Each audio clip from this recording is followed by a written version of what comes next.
Well, hello, Zan and Dave. Thank you so much for joining us and doing the next in our Weakness Series interviews. It'll be great just to get to know you a little bit. So could you tell us who you are and a little bit about yourselves? Hi, it's great to be with you. We're Dave and Zan, and we're obviously married. We have 3 children. We head up the leadership team of Thirsty, which is a Friday night congregation. I'm on the PCC, and we have been part of All Saints forever, basically, since we were born, or you were born. Since I was born, and Dave was about 18 months old. I wasn't. Both our parents still attend the church, so it's very much a family affair. Yeah, so we've grown up, born and bred in All Saints. Brilliant. And Dave, you've had some experiences with being made redundant, which can be a really hard thing to go through. So it'd be great if you could just tell us a little bit about that, and if both of you kind of tell us how that impacted you and what effect that had on you as a family. There have been some challenges in our work life. In my work life, I've been made redundant 3 times now, so that's challenging. Each time's been different, and the first time wasn't quite so bad. We kind of knew it was coming. The business was struggling, and I was able to, find a new job. I've been to some interviews, and actually, just as I was going into the meeting to find out that I'd been made redundant, I got a phone call offering me a new job. So that was perfect. That was all good. The second time was a bit more of a challenge. It was a bit more of a shock, let's say. I've been working hard to kind of secure a position on a new project, and was doing loads of traveling and working crazy times. We were working with China, we were working with the US, so the hours and the days were really long. And the project that I was on was struggling and really needed my support. So I kind of felt that it was all made sense that I was there. I thought it was recognized that I was really helping, and I thought it was fairly clear that that was where I was going to be for the future. So it was a bit of a shock when I was called to a meeting to talk about the new organization and what that looked like. I was hoping we were going to talk about restructuring. I was hoping there was going to be a promotion in it even, but that wasn't what happened. At that meeting, it was clear in the new organization that there really wasn't a place for me, and at that point they were talking about looking out within the business for something new in the business, which there wasn't, and so that I'd be made redundant again. So that was quite a shock.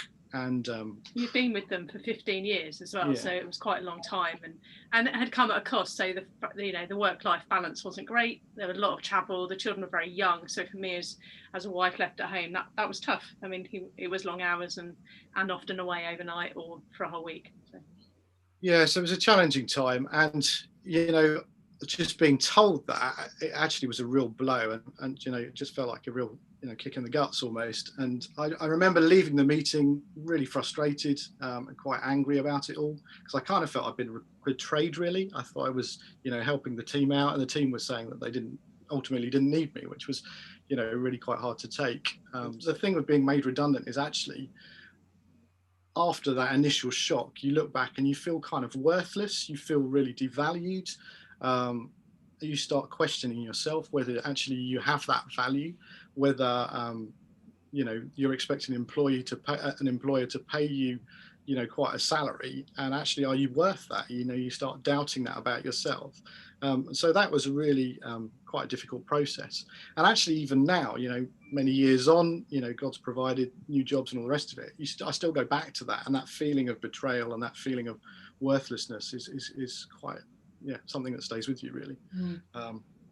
So that was a challenge, but within a few months from that, there was a new opportunity that came up.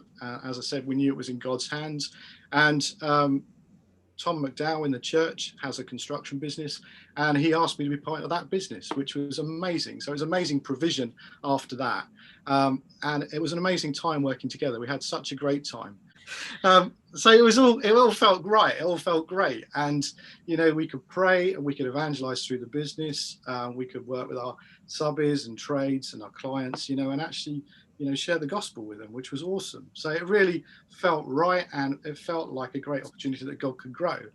What was real surprise to us actually was that after a year, the new contracts and new work were starting to dry up, and we prayed and prayed, for God's provision and for his blessing on the business. But that just didn't come, and the new contracts didn't come, and it got to the point again where the business just couldn't sustain me, and so again, I was facing redundancy from that. And this time was probably the harder time, because the previous job, he'd been there for 15 years. There was a package that came with the redundancy. And you had already had some conversations with Tom. So it felt like quite a positive experience. He had, by the time he actually got finished work, he was able to take a bit of time off between then starting work with Tom. This time round, it felt very much a lot harder, because there was no sort of plan. There was no kind of job lined up like there had been in actually both previous times he'd been made redundant. So that was really hard for you, wasn't it? Just sort of like really questioning, this job had felt so right, what was going to be the next stage. So I think, again, just knocked his confidence. Yeah. And that responsibility of him being the main breadwinner in our family, the responsibility of bringing a certain amount of income in. We've got kids, they've all, do activities and sports clubs and dancing and all those things. And although I work part-time, I'm a teacher, I was then, well, do I need to work full-time? Or how does that work? I quite like that prospect. we may come back to that model at some point. And that was quite daunting, as it was. There was no clear plan from there. So there was some months between finishing with Tom and not having another job, and we were really dependent on God then and God's provision, because how are you going to pay the mortgage? And every day, we have faith and we know that God's got it, but every day waking up and thinking, I still haven't got a job and there's bills to pay, and that's that gets harder and harder. But at the end of it, there was a new job. There was this great job that I have now. And we look back and we can see, that the experiences that we've had and what God's given us has all led to this new job with the right experience.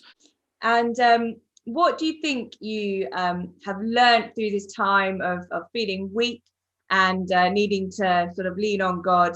What has God taught you through this? Yeah, we've just learned that, however bad it looks or however much we worry, that our Father loves us and wants the best for us, and whatever that looks like, you just have to trust him. And it's really easy to sit here and say that when we're talking about giving the interviews. I think you can forget your sort of like worldly worries when you're in the midst of it, and only looking back we can say, oh yeah, we can understand now why you work for Tom, because that experience wouldn't have given you the opportunity for the job that you've got now.